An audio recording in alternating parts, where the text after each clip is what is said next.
All right.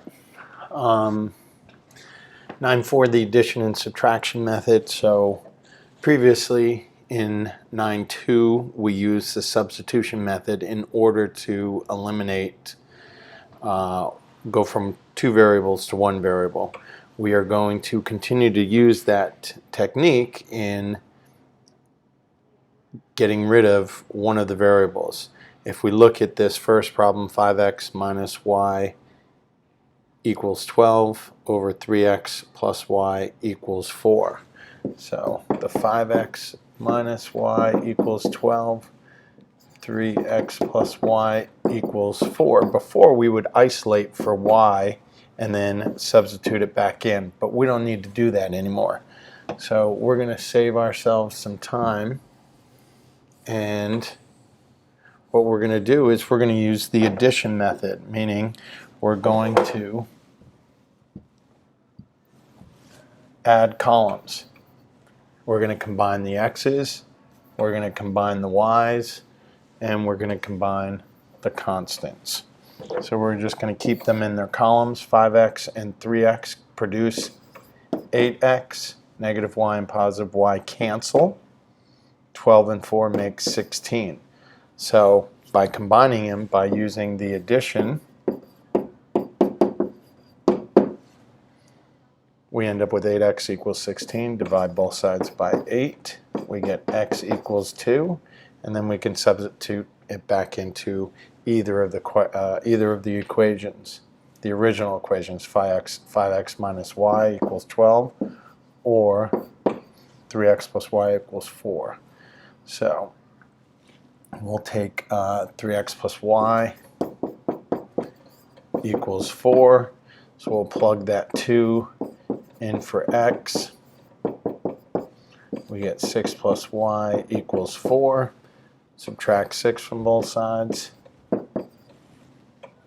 And it gives us y equals negative 2. So my point, or my coordinate, or my solution, my true, the point of intersection between those two equations is 2, negative 2. Part 1 of the addition method, we saw when we were given an equation, two equations, where we noticed that the variable, one of the variables will cancel out if we add the columns. As we see in this problem, the y's cancel out and you're left with just the variable x.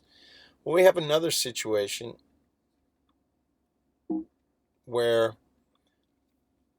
notice, we have to be careful that the two equations are set up in the same format, the same order, shall we say. We see that we have y on the left with the constant equals the x value. However, in the equation below, we have the x value, the constant, and the y value. So we have to make sure that they are set up properly. So I would rewrite it as negative x minus 5y equals negative 6. So what I did there was I subtracted x to get to the left side. I subtracted 6 to get to the right side. So now I'm in the ax plus by equals c format. It doesn't matter which one. You could actually move them and they can have any type of order, but you just have to make sure that it's in the same in both of the equations. So I'll need to set this equation up. So my x is already over there. I'm going to add the y over, and I'm going to add the 6 over. So I get x plus y equals 6. And now I can use the addition method. And I'm going to combine these columns. I notice that my x's are going to cancel.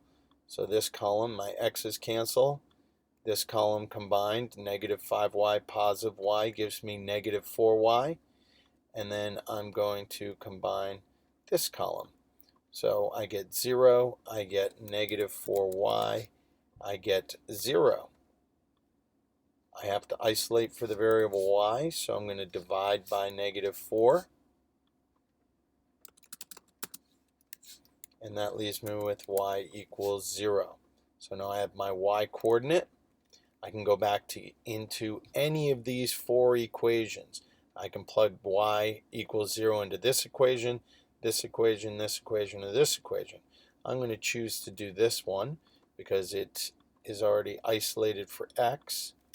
So I take my equation, negative 5y plus 6 equals x. I'm going to plug in a 0 for y, and I'm left with 6 equals x. And so my solution to the systems of equation is 6 comma 0. Make sure that you're always writing the x value first and then your y value.